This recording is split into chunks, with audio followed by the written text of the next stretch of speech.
이 말씀을 가지고 여호와께서 내게 기름을 부으사, 이런 제목으로 여러분들과 말씀의 은혜를 나누고자 합니다. 하나님께서 하나님의 사람을 부르시고, 하나님께서 저와 여러분을 부르시고 하나님의 사람이 되게 하시고 하나님의 사명을 맡기는 과정이 있습니다. 한순간에 이루어지는 것이 아니라는 것이죠. 하나님의 사람을 그 중간 과정 가운데 만나게 되고 하나님의 은혜와 섭리를 체험하면서 하나님의 사명자로 세워지는 것이 중간에 그 과정이라고 할 수 있겠습니다. 제가 지금 말로 이 한두 구절로 이렇게 말씀을 드렸지만 실제로는 얼마나 많은 세월이 흐르는지 모르겠습니다. 때로는 몇 개월 만에 그렇게 되는 경우는 거의 보지 못했고, 몇 년, 몇십 년, 아주 오랜 기간 흐르는 경우들을 보게도 됩니다. 하나님께서 첫 이스라엘의 왕으로 사울을 세우실 때 그 장면을 보면서 하나님께서 이 사울 왕을 세우시면서 보여주시는 이 장면, 굉장히 중요한 장면이지만 이 장면은 이제 사울을 세우는 것에 불과합니다. 사울이 왕으로 세워지고 난 이후에 어떤 과정을 거치는가 하는 부분들은 그 뒤에 더 많이 펼쳐지게 되어 있다는 것을 알고 계시죠. 오늘 그 첫 부르심에 하나님께서 어떻게 영적으로 역사하시는지, 이 장면을 보면서 저는 미리 결론부터 말씀을 드리자면, 우리가 하나님 앞에 처음 부르심 받은 그 부분을 얼마나 잘 기억하고 있느냐 하는 것이 영적으로 굉장히 중요하다는 것을 오늘 말씀을 묵상하고 연구하면서 저도 다시 깨닫게 됩니다. 결론적으로 말씀을 다시 드리자면, 저와 여러분들이 분명히 하나님께서 부르신 그 시점, 말씀, 체험, 그런 훈련, 이런 것들이 있으셨을 겁니다. 그 것들 중에서 어떤 부분들이 과연 내게 지금도 계속해서 내 신앙생활의 성장을 위해서 도움이 되는가 하는 그런 부분들을 같이 이 말씀을 나누면서 다시 한번 회복도 하고 기억도 하시고 그런 시간 되었으면 좋겠습니다. 1절에서 8절까지의 말씀은 기름 부으심의 장면이 되겠습니다.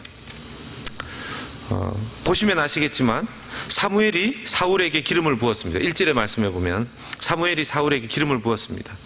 이것은 원래 기름 부음의 어떤 이 퍼포먼스는 제사장이나 선지자를 세울 때 기름을 부었습니다. 솥불처럼 생긴 그 안에 올리브유 같은 것들, 그 기름을 넣어서 이렇게 기름을 부어서 그 사람을 선지자로 임명하거나 또 제사장으로 세울 때 그 예식을 가졌었습니다. 오늘 이제 이 사울로부터 시작해서 기름 부음을 받는 자, 사실 이게 그리스도라는 뜻이 이 안에 들어 있습니다. 기름 부음을 받는 자는 선지자, 제사장, 그리고 오늘부터가 아니라 이 시점부터죠. 이 시점부터 왕도 기름 부음을 받은 자가 되었습니다. 왕, 선지자, 제사장, 이 세 존재가, 이 세 직책이 기름 부음을 받아야 세워지는 존재인데, 이 세 직책은 다름 아니라 하나님의 일을 하는 사람들에게 특별한 권한을 부여할 때 이 기름 부음으로 그 사람을 세웠습니다. 그러니까 왕은 어떻게 보면 인간적으로는 백성을 다스리라고 주어진 직책인 것 같지만, 정확하게 말하면 왕이 해야 될 일은 백성들로 하여금 하나님을 만나게끔 하는 그 제사장 역할, 그 선지자 역할도 함께 그 왕 안에 들어가 있다라는 것을 우리는 생각해야 됩니다. 여러분, 세상 지도자는 그냥 사람들 잘 이끌 수 있도록 정치적인, 또 어떤 그 나라에 돈 많이 걷고 이런 것들 잘하면 되는지 모르지만, 하나님께서 인정하는 지도자는 누구란 말입니까? 자기가 섬기는 사람들로 하여금 하나님을 생각나게 하는 사람, 하나님을 깨닫게 하는 사람, 그런 사람이 되어야 된다는 것이죠. 그 왕이 촉매제가 되어서 백성들로 하여금 왕의 하나님에 대한 생각들이 반짝반짝 다시 떠오를 수 있게끔 그렇게 스위치를 켜주는, 불을 켜주는 역할을 리더, 즉 지도자가 해야 된다는 것이죠.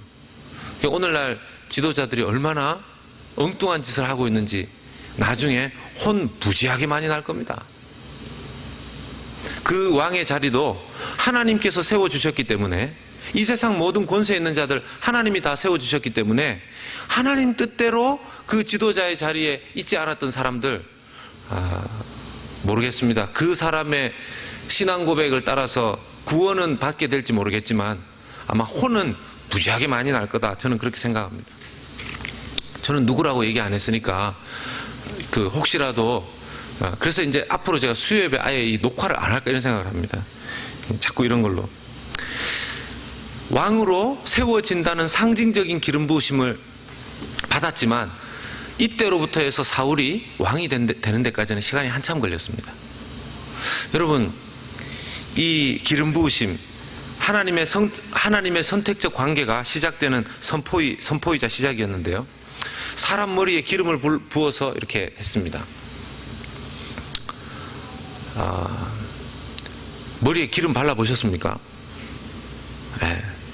이 포마드 말고요. 이 포마드 이렇게 쫙 해서 이렇게 넘기는 그 포마드 말고 이렇게 부어가지고 이렇게 기름이 철철 흘러내리는 정도. 이게 참 미용상 굉장히 이게 어려울 수 있습니다. 네. 여러분, 이렇게 기름을 부어준다고 그때부터 이게 무슨 그 기름에 특별한 작용이 있어서 왕이 되는가? 사무엘이라는 선지자가 유명하다는 건 알지만 기름을 이렇게 부어서 자기에게 그런 퍼포먼스를 할 때 앉아서 무슨 생각했을까요? 사랑하는 우리 성도님들, 이 비슷한 경험 하셨죠? 그 주일날 헤어스타일 이렇게 멋지게 해오셨는데 목사님이 세례 준다고 이렇게 어떤 때는 물을 너무 많이 그 성창기에서 퍼가지고 이렇게 또 이렇게 하면 이 지금 무스 바르고 뭐 이렇게 해가지고 해왔는데 이게 막 축축축축 그러면 성령에 충만한 분들은 아멘 이러시고 물이 막 뚝뚝 떨어지면 어떤 이렇게 좀 성격 있는 분들은 아멘을 하긴 해야 되는데 여러분, 세례 받을 때 물로 그렇게 뚝뚝 떨어지는 그런 일 겪고 나면 사람이 한꺼번에 변하지 않습니다. 그걸로부터 시작이죠. 더 엄밀하게 말씀드리면 성령님이 우리에게 오시는 것은 언제입니까? 내가 진심으로 예수님을 믿고 예수님을 나의 구주로 고백할 때, 그때 성령님이 내게 오시고 그것을 신학적으로 성령의 세례라고 합니다. 성령 세례. 그 성령 세례를 받는 그때에 그 내가 예수님을 구주로 고백하는 그때로부터 변화된 것은 무엇이 있을까요? 하나도 없죠. 사람 눈으로 봤을 때는 그냥 신앙 고백을 했을 뿐이고 그것을 하나님께서는 들으시고 이제 의인이다 이렇게 하늘나라에서는 하나님께서 확실하게 계약을 맺으셨지만 우리의 실제 삶에서 변화되는 부분은 거의 없습니다. 그때로부터 시작이라는 것이죠. 그게 출발입니다. 그게 시작이고요. 우리 달라스 연합교회가 시작될 때는 어떻게 시작됐습니까? 뭐 여러 가지 그때 당시에 뭐 그냥 모인 김에 교회 만들자, 또 모이다 보니까 어떤 이는 그 중에서 믿음 좋으신 분도 계셨을 거고 어떤 분은 이렇게 여기 자꾸 오면은 유학생 중에서 이렇게 모임하다 보면 먹을거리도 있고 또 여기에 사람도 있고 이렇게 늘 내내 영어 때문에 스트레스 받았는데 일주일에 한 번 여기 모이면 한국 음식도 먹고 한국 사람도 만나서 한국말도 편하게 하고 이런저런 여러 가지 이유가 있었던 사람도 있을 것이고요. 그 중에 또 어떤 분은 뭐 목사님은 아마 사모님은 아마 그랬겠죠. 모인 김에 이 사람들 좀 예수님 좀 믿게 했으면 좋겠다 이런 마음들도 있었을 거고요. 여러 가지 생각과 마음을 가지고 어쨌든 시작을 했을 겁니다. 그 시작이 50년이 흘러 지금 이렇게 우리로 하여금 모이게 했을 거라는 생각까지는 못했겠죠. 시작이었습니다. 시작.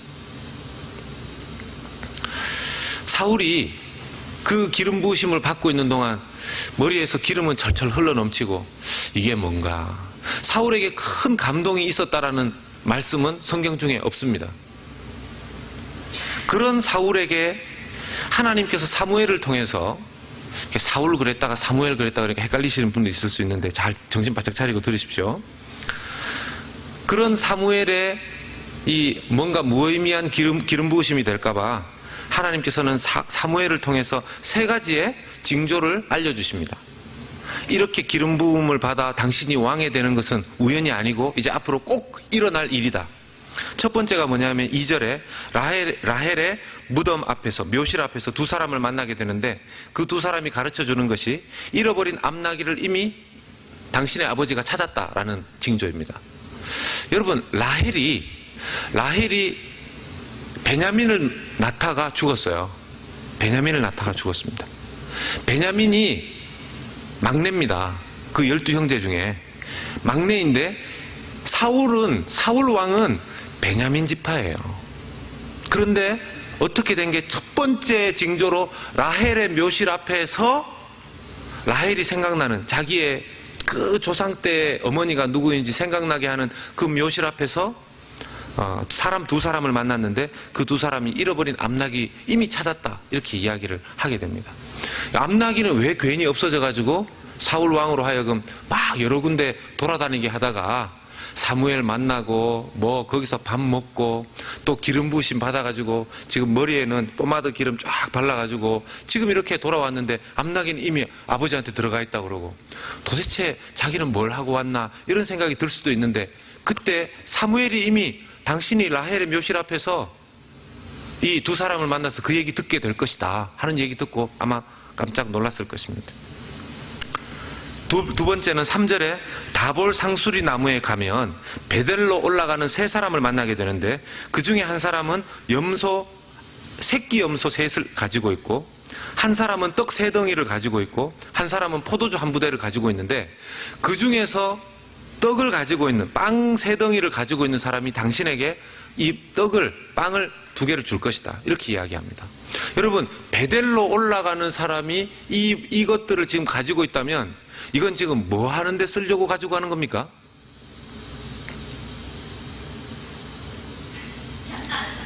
저는 지금 성경을 보시는 거죠? 예. 이걸 왜 가지고 올라가는 겁니까?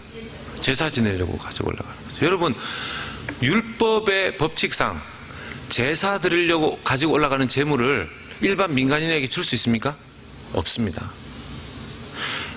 지금 사울은 왕이 되기도 전이고 사울은 제사장도 아니에요. 그런데 이 사람들이 갑자기 사울이 자기 집으로 돌아갈 때 아무것도 가지지 못한 상태에서 있었던 그런 상황인데 이 떡 2덩이를 제사 지내러 제물을 하나님께 드릴 제물 중에서 뽑아서 줍니다. 그러니까 하나님께서 지금 사울을 특별한 하나님 은혜로 지금 대하고 계시다는 것을 지금 경험하고 있는 것이죠. 세 번째는 5절에 나오는 바 선지자의 무리들이 이제는 내려옵니다. 네.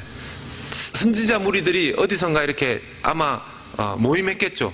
수도원 같은 데 모여서 이제 부흥회하고 집회하고 기도회하고 내려오는데 보니까 그냥 내려오는 게 아니라 이분들이 오케스트라처럼 산당에서부터 내려오는데 비파와 소고와 저와 수금을 앞세우고 예언을 막 하면서 내려옵니다. 막 찬양을 부르면서 막 오라 우리가 여호와 뭐 이러면서 악기 두드리고 막 찬양하면서 뭔가 예언적인 그런 찬양을 부르면서 내려옵니다. 성령 충만하니까. 여러분, 성령 충만할 때는 뭐 사람들이 뭐라고 하건 간에 막 이렇게 찬양이 나오지 않습니까? 이럴 때는 이제 끄떡끄떡 해주셔야 저도 성령 충만한 사람입니다 이렇게 되는 거죠. 저도 이 대학 캠퍼스에 있을 때 그때 이제 뭣도 모르고 전도해야 된다고. 이 대학에 있는 이 사람들 자기도 얼마 전까지는 막 팽팽 놀고 이래놓고 이제 정신 차렸다고 그 대학 캠퍼스 앞에 나가가지고 못 치는 기타 메고 저는 그냥 허공에 팔 젓고 옆에 있는 사람들 같이 찬양하고 막 이러면서 예수님 믿어야 된다고 옆으로 이렇게 가서 전도지 사형리 이렇게 나눠주면서 그렇게 전도했던 기억이 있습니다. 창피한지도 모르고. 네. 제가 바로 6개월 전에 어떤 모습이었는지 친구들이 다 아는데 그래도 그러니까 그걸 하기 위해서는 그 창피함이 없어지려면 모여가지고 저 구석에서 막 열심히 기도를 해야 되는 겁니다. 충만해져야지만 이게 가능한 거죠.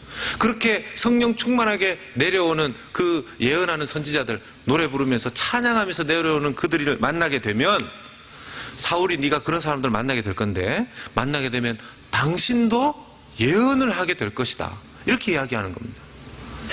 여러분, 우리가요, 성령에 충만하지 않은, 전혀 하나님에 대해서 그냥 생각만 있었던 사람이 너무나 성령 충만한 그룹에 들어가게 되면요, 이게 빨리 동화가 되는 게 아니라 어색합니다. 대부분의 경우는 어색합니다. 그런데 지금 사울, 이 예비 사울 왕은, 이 예비 왕은 왕으로의 어떤 직책은 이미 부여받았지만 왕의 임직식, 이 대관식은 나중에 이루어지게 되죠. 그런데 이 사람들을 만나자마자 자기도 모르게 자기 속에서 예언이 막 나오는 겁니다. 찬송을 막 같이 부르고 있는 겁니다. 지금 오라 우리가 여호와의 산에 올라, 막 이렇게 찬양을 하고 있는 그 선지자 무리들이 내려오는데, 자기도 이렇게 저 사람들 뭐지 옆에 갔더니만 자기도 같이 오라 우리가 이러면서 찬양을 막 하는 거죠. 자기도 깜짝 놀란 겁니다. 자기 속에 새로운 영의 역사가 일어나는 것을 자기가 느끼는 거죠. 한 번도 경험해 보지 못했던 하나님에 대한 어떤 인식들이 올라오는 것을 느끼는 겁니다. 여러분, 이 세 가지의 징조가 하루에 한꺼번에 일어날 가능성이 얼마나 되겠습니까? 그런데 사무엘을 통해서 이미 이 징조가 예언되어져 있었기 때문에 사울은 이런 일들이 하루 만에 이 응답되는 것을 보면서, 아, 내가 지금 이 머리에 포마드 기름 바르고 기름 부으심 받고 왕 된다고 했었던 이 사무엘 선지자의 이야기가 점점 새롭게 자기에게 다가왔을 것입니다. 너무나 우연이라고 하기에는 정말 기가 막히고 인간적이라고 하기에는 신비롭기 그지없는 일들이 일어났던 것이죠. 하나님께서 우리를 부르시고 우리를 믿음의 여정 가운데 인도하실 때에도 이런 일들은 있습니다. 제가 작년에 우리 교회에 왔지 않습니까? 작년에 우리 연합교회 오기 전에 우리 이제 연합교회와 이제 청빙 과정 가운데 있었는데, 제가 이제 그 7월쯤 되었을 때 제가 저의 휴가를 작년에는 하나도 제가 쓸 수가 없었어요.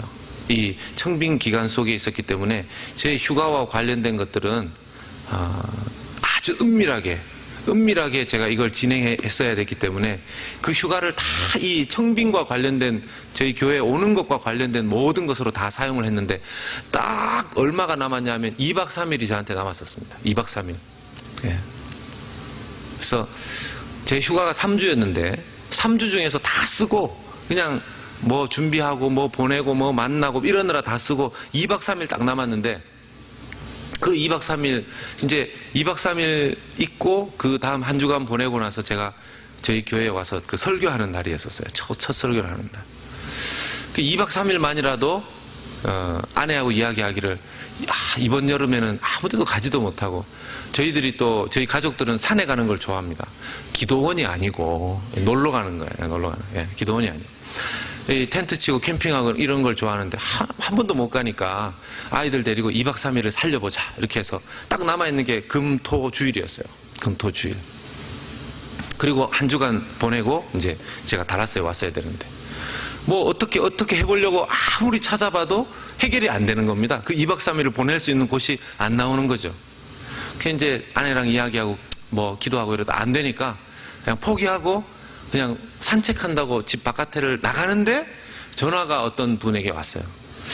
평상시 조금 알고 지냈던 집사님인데 갑자기 뜬금없이 전화가 오셔가지고, 목사님 혹시 지금 휴가 기간이시면 휴가 기간이신데 잘 보내고 계십니다. 잘 보내고 계십니까? 그래서 예, 잘 보내고 있습니다. 방콕에서 아주 그냥 방에 콕 처박혀서 잘 보내고 있습니다.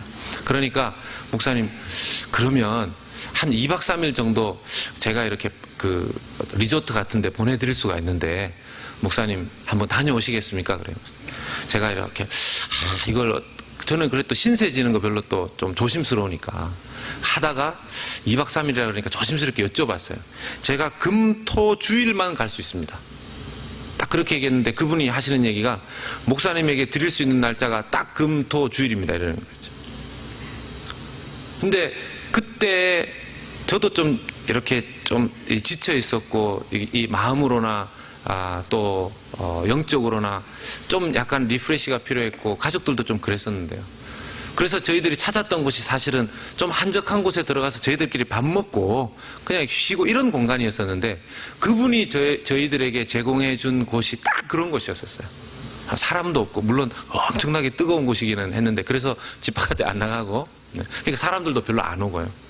그 리조트 안에 풀장에 가서 그냥 하루 놀고 또 뭐 이렇게 밥 같이 해 먹고 그 시간을 그곳에 가서 그 쉬는 것이 좋았던 것이 아니라 어떻게 하나님께서 정확하게 우리에게 남아있는 2박 3일의 일정을 그렇게 누군가에게 부탁한 것도 아닌데 연락이 와서 채울 수 있었는가.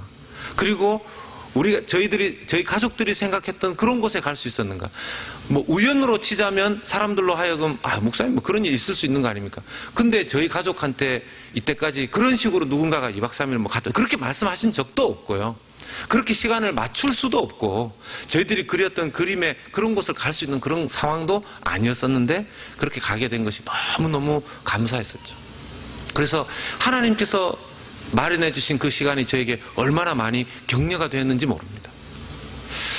뭐 제가 그런데 놀다 온 걸 자랑하려고 드린 말씀이 아니고요. 하나님께서 우리를 부르실 때 때로는 긴가민가 하는 그런 상황 속에서 하나님께서 우리의 삶 가운데 주시는 증거와 징조들이 있다라는 것입니다. 그런 부분들을 생각하시면서 혹시 이전에 하나님께서 베풀어 주셨던 징조들이 있다면 기억해서 까먹지 마시고 다른 거 까먹을 것도 많으실 텐데 그런 거는 까먹지 마시고 늘 좀 되새기시면서 그 은혜를 유지하시면 좋겠다 하는 권면을 여러분들에게 드리고 싶습니다. 그리고 또 하나는요, 이렇게 갑자기 충만해지는 은혜를 사울 왕이 경험하지 않습니까? 그런데 그 주변의 반응이 참 그렇습니다. 이 반응을 보면 사람들이 뭐라고 합니까? 11절의 말씀에 한번 보겠습니다. 11절과 12절의 말씀 같이 읽어보겠습니다. 시작. 전에 사울을 알던 사람들이 사울이 선지자들과 함께 예언함을 보고 서로 이르되 기스의 아들에게 무슨 일이 일어났느냐? 사울도 선지자들 중에 있느냐 하고 12절에 그곳에 어떤 사람은 말하여 이르되 그들의 아버지가 누구냐 한지라. 그러므로 속담이 되어 이르되 사울도 선지자들 중에 있느냐 하더라. 이 말이 야 사울도 선지자냐? 사울도 선지자였어? 이렇게 이야기함과 동시에 이게 살짝 이렇게 뭐 있죠? 이렇게 굽혀서 얘기하는, 이렇게 꼬아서 얘기하는 이런 부분들이 있는 거죠. 여러분 참 희한하게도 우리가 하나님으로부터 부르심을 받고 순종해서 하나님의 이렇게 길을 갈 때 하나님께서 주시는 놀라운 은혜가 있습니다. 여러분들도 다 경험하셨죠? 그런데 그때 은혜를 경험해서 참 하나님 기쁩니다, 감사합니다, 충만해졌습니다 이렇게 하면서 자기도 모르게 어떤 그 성령 충만한 액션을 취하면 사람들이 할렐루야 은혜롭습니다 이렇게 반응하는 것이 아니고 뭡니까? 왜 그러냐고. 왜 그러냐고. 왜 그러냐고. 꼭 보면 제자훈련 같이 가는 한 팀에서 뭐 이전에 있었던 교회에서도 제자훈련 하면 그래요. 일주일에 6일을 골프 그 코스에 갔었던 분인데 이 제자훈련 하고 이러니까 못 나오는 거죠. 그러니까 나머지 3명이 매일 전화와서 뭐라 그러냐면은 예수를 믿어도 그렇게 믿으면 안 된다. 근데 놀라운 건 그 3명이 다 교회 다니시는 분들이라는 거 아닙니까? 그렇게 광신자가 되면 안 된다. 이전에 제가 한번 말씀드렸는데 어떤 분은 골프 치는 거 구경하다가 옆에 있는 분이 잘못 쳐서 아마 저 같은 사람이 쳤겠죠. 집에 골프채는 있는데 한 번도 휘둘러 본 적이 없는 그런 사람이 치다가 골프공이 자기한테 날아서 이가 깨지셨는데도 그 얼마나 이게 아프고 이 입은 막 커지시고 입술은 뭐 그렇게 됐는데 그러니까 그거 치과 가서 이렇게 조치를 취하시고 그 다음날 하루 쉬고 그 다음날 또 출근하셨다는 거 아닙니까? 그분이 제자훈련 받으러 오셨던 거였어요. 근데 옆에 계시는 3명의 그 한 조로 늘 움직였던 분들이 그렇게 믿으면 안 된다. 좀 하나님 앞에 은혜 받고 뭔가 이렇게 행동을 다르게 하면 예배드려, 여기 또 오신 분들 중에서 평상시에 또 수요예배 안 가는데 왔더니만 그러면 좀 할렐루야, 집사님 뭐 이렇게 반갑고 감사합니다 이래야 되는데 웬일이에요? 집사님이 여기 웬일이에요? 그러시지 마시고 따뜻하게 받아주시고.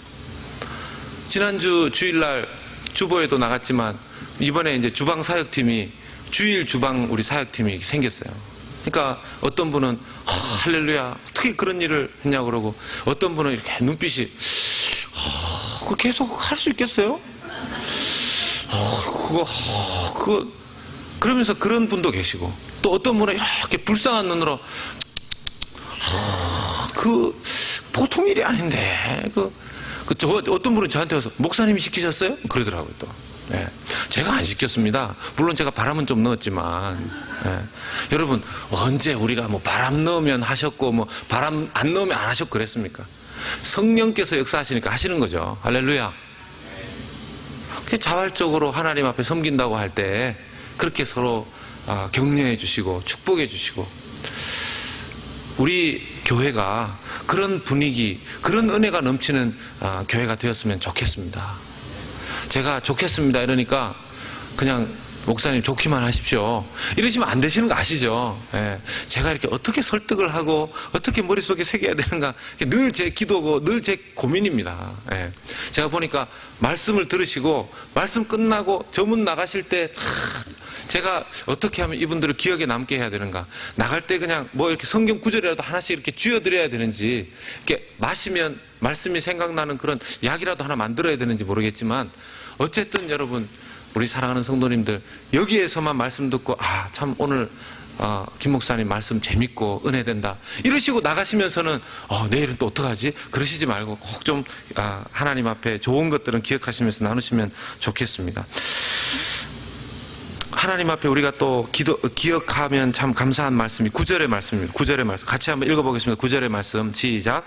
그가 사무엘에게서 떠나려고 몸을 돌이킬 때에 하나님이 새 마음을 주셨고 그날 그 징조도 다 응하니라. 이게 징조가, 사무엘이 말했던 세 가지 징조가 이제 길을 떠나면 그 길 가운데서 하나씩 응해야 되는데, 지금 9절의 말씀에 보니까 사무엘에게서 떠나려고 몸을 돌이킬 때, 사무엘에게서 떠나려고 몸을 돌이킬 때 하나님께서 새 마음을 주십니다. 아니 이미 아직 그 새 징조를 다 경험한 것도 아닌데 사무엘에게서 돌이키자마자 하나님께서 새 마음을 주십니다. 아마 이 새 마음은 사울 왕, 이 예비 왕도 이 왕도 사무엘 선지자가 이렇게 얘기했으니까 한번 그렇게 되는가 한번 보자 하는 그런 좋은 마음을 가지고 이제 첫 발을 내디뎠겠죠. 그때 곧바로 하나님께서 새 마음을 주십니다. 할렐루야. 우리 사랑하는 성도님들 생각해 보십시오. 하나님께서 우리가 다 순종하고 모든 것에 순종했을 때 우리에게 은혜를 주시는 게 아닙니다. 하나님의 은혜는 그냥 순종하려고 시작만 해도 우리 가운데 은혜를 주시는 분인 줄로 믿습니다. 하나님은 우리의 작은 거 하나를 얼마나 기뻐 보시는지 모릅니다. 한번 생각해 보십시오. 저와 여러분들, 제가 보면 지금 중보기도학교 시작을 했거든요. 벌써 이제 2주 했고 이제 3주차 들어가는데, 제가 이제 이제 중보기도학교 이런 거 하면 이제 중보기도학교에 또 오신 분들하고 같이 기도 제목도 나누고 막 같이 기도하고 이러는데, 벌써 첫 주차 들어왔는데 여러분 제가 무슨 기도회를 인도하고 막 이렇게 해서 이분들이 은혜를 받았으면 그건 제가 한 거죠. 근데 이분들이 시작하기 전에 이미 이렇게 거기 앉아 계신데 은혜가 충만해요. 얼굴에 은혜가 충만해요. 왜 그럴까요? 그 은혜는 누가 주셨을까요? 하나님 앞에 은혜 받아보겠다고 발걸음을 그리로 옮기는 그것만으로도 하나님께서는 크게 보시고 주실 은혜를 부어주기 시작하신 것이죠. 여러분 믿으십니까? 우리 하나님은 그런 분입니다. 우리 하나님은 그런 분이에요. 우리 하나님은 그냥 우리 하나님께서 원하셨던 것을 다 이룬 이후에야 그래 이제 내가 은혜 줄게 이러신 분이 아니시고, 그냥 마음만 먹어도 이럴 때 아멘 하셔야 됩니다. 마음만 먹으셔도 하나님께서 은혜를 주시기 시작하십니다. 그러니까 사울이 사무엘에게서 몸을 돌이켜서 이제 발걸음을 내디디자마자 새 마음 주시는 것입니다. 그리고 어떤 분 이런 분이 계십니다. 목사님, 그러면 저는 순종할 마음이 안 생기는데 왜 저는 새 마음 안 주시는 거죠? 그런 분이 계세요. 사무엘의 말에 순종해서 사울이 움직이니까 새 마음 주셨으니까 순종하는 거지. 저는 이렇게 순종할 마음을, 새 마음을 잘 안 주시는 것 같은데요. 이런 분이 또 계실 수 있어요. 여기 오신 분들 말고요. 여기 오신 분들은 한 분도 그런 분들이 없는데, 꼭 보면은 지각한 사람은 야단 안 맞고 일찍 온 사람이 야단 맞고, 그래서 그게 참 이게 빈익빈 부익부가 그렇게 있습니다. 여러분, 누군가가 그 얘기 하신다면 하나님을 시험하지 말라고 해야 됩니다. 내가 오른쪽으로 갈지 왼쪽으로 갈지 하나님 아시겠네요. 하나님은 그런 식으로 시험할 수 있는 대상의 분이 아니죠. 내가 하나님이 내게 순종할 마음을 주셔야 나는 하고, 안 주시면 나는 못하는 거죠. 이렇게 말하는 것이 우리가 알고 있는 하나님의 능력과 그 전지하심이 아니라는 것이죠. 우리가 하나님 앞에 해야 될 자세는 무엇입니까? 예, 하나님 하겠습니다. 하나님 앞에 순종할 때 우리는 하나님이 내게 마음을 주시는지 안 주시는지 알 수 있는 줄로 믿습니다. 때로는 우리에게 감정이 생기지 않을 때가 있어요. 감정이 생기지 않을 때. 사랑하는 성도님들, 하나님께 순종할 마음이 생기실 때에만 움직인다라고 생각하면 하나님께서 우리에게 이루실 수 있는 그 사명을 우리는 완성하고 성취해내지 못할 겁니다. 하나님께서 우리에게 어떤 감정적인 영역의 터치를 우리의 순종 이후에 느끼게 해주실 때도 많이 있기 때문에 그렇습니다. 그래서 여러분, 말씀이 우리에게 주어졌을 때 의지가 먼저입니다. 순종이 먼저입니다. 의지와 순종부터 하나님 앞에 드릴 수 있는 저와 여러분들 될 수 있기를 주님 이름으로 간절히 소원합니다. 어떤 분들은 굉장히 감정적인 분들이 있으시잖아요. 근데 그런 분들은 감정이 안 따라오면 순종 못합니다. 그러다 그 감정이 주어져서 순종하는 수준이 있습니다. 그런데 하나님은 어떤 때는요, 감정 아니라 감동이 없어도 따라와라. 감동이 없어도 따라와라. 그럴 때가 있죠.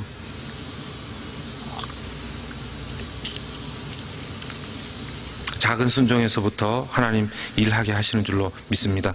나머지 14절에서부터 16절의 말씀을 보면 사울이 신중하고 겸손하게 사울의 그 숙부의 말에 대해서 반응하는 것을 보게 됩니다. 사울이 묻죠. 사울의 숙부가 사울에게 묻죠. 사울과 그 종에게 어디 갔다 왔냐? 이때까지 이미 암나기도 찾고 그랬는데, 그러니까 쭉 설명은 하는데 사무엘을 만났다고 사울이 설명은 하지만 나라의 왕이 된다고 말했던 그 부분은 말하지 않습니다. 마음에 품고 있죠. 사랑하는 여러분, 하나님께서 내 마음에 주신 꿈이 있으실 겁니다. 있으시죠? 나이 드셨다고 꿈 없고 이런 거 아닌 거 제가 알고 있습니다. 나이 드신 분들이 꿈이 더 많아요. 나이 드신 분들이 꿈이 더 많습니다. 왜냐하면 이미 하나님께서 주신 꿈은요, 잊혀지지 않는 줄로 믿습니다. 하나님이 주신 꿈은요, 잊혀지지 않습니다. 그 꿈을 이룰 때까지는 잊을 수가 없어요. 잊을 수가 없어요. 그래서 내일 하나님 앞에 부름받는다 할지라도, 그 100세를 넘어선 어르신이라 할지라도 그 마음속에 그 꿈에 대한 그 강한 열망이 있는 겁니다. 85세를 넘어서서 90이 다 되신 분이 누군가가 가족 중에 전해 받아야 된다고 생각되면 그 꿈 때문에, 그 비전 때문에 그 연세에 금식을 하시는 분을 봤어요. 여러분, 85세 이상 넘으신 분이 금식하면 큰일 납니다. 그건 뭐 가시겠다는 거잖아요. 가시겠다는, 자기 목숨 걸고 그걸 기도하는 거 아닙니까? 그분 마음속에 꿈이 있으니까, 저 사람 바뀌어야 된다라는 꿈이 있으니까 그렇게 하는 거 아니겠습니까? 품고 있는 거죠. 오늘 말씀 보면서 그런 생각을 합니다. 제가 놓친 부분이 하나 있네요. 사울이 그런 모든 예언이 성취되고 그런 징조가 다 성취되는 것을 보고 13절의 말씀입니다. 13절 말씀 같이 한번 보겠습니다. 13절 말씀. 아까까지 잘 떠오르던데 갑자기 안 오르네. 13절 같이 한번 읽겠습니다. 시작. 사울이 예언하기를 마치고 산당으로 가니라. 여러분, 사울이 첫 번째 징조 라헬의 묘실 앞에서, 두 번째 징조 제사 드리러 올라가는 사람들 중에서 떡 2덩이 준 거, 그리고 세 번째 징조 예언 기도 마치고 예배 마치고 내려오는 사람들, 선지자들 사이에서 그 성령 충만해져서 갑자기 예언하게 된 거, 그걸 다 경험한 이후에 그가 한 행동이 무엇입니까? 산당으로 올라갑니다. 왜 올라갔겠습니까? 예배하러 올라갔겠죠. 그래서 예배가 중요한 것입니다. 그래서 예배가 중요한 것입니다. 하나님께서 부르신 그 사람이 하나님의 사람이 되어서 살아갈 때 그 사람이 끝까지 사실은 쓰임받으려면, 끝까지 그 사명을 성취하려면, 이 세상에서 끝까지 그 사람이 믿음의 길을 끝맺음을 완성해내려면 뭘 잘하면 될까요? 여러 가지가 있겠지만 그 중에 하나가 뭘까요? 예배입니다. 예배.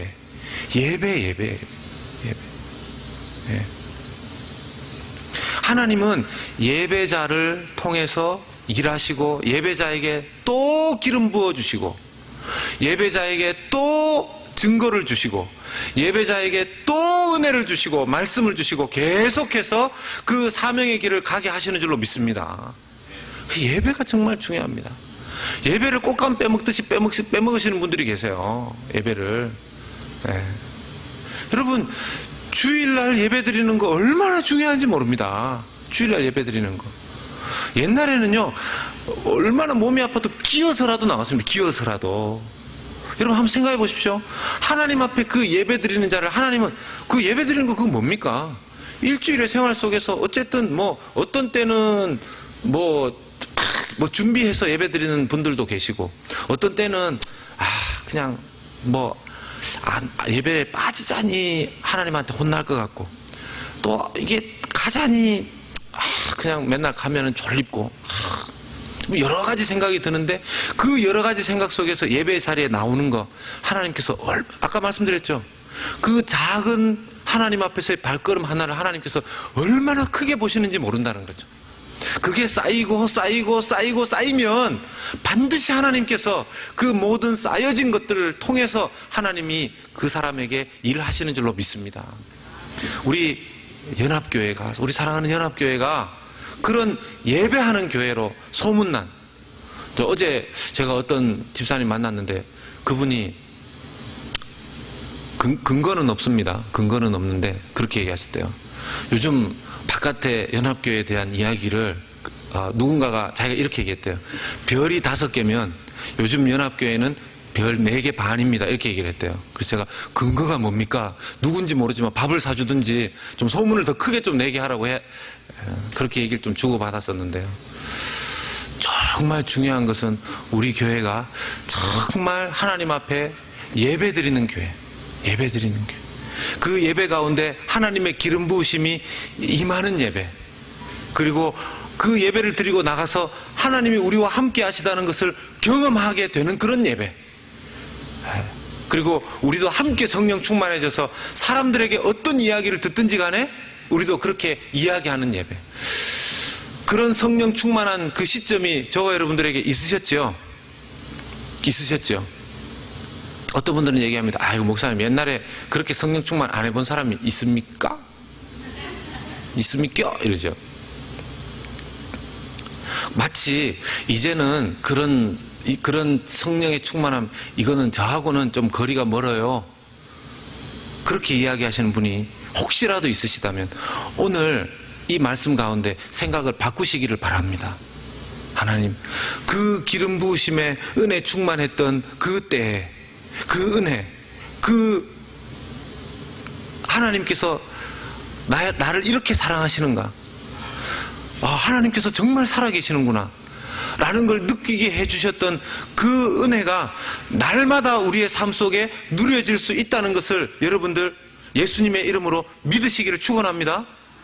네, 믿는 자에게 복이 있을지어다.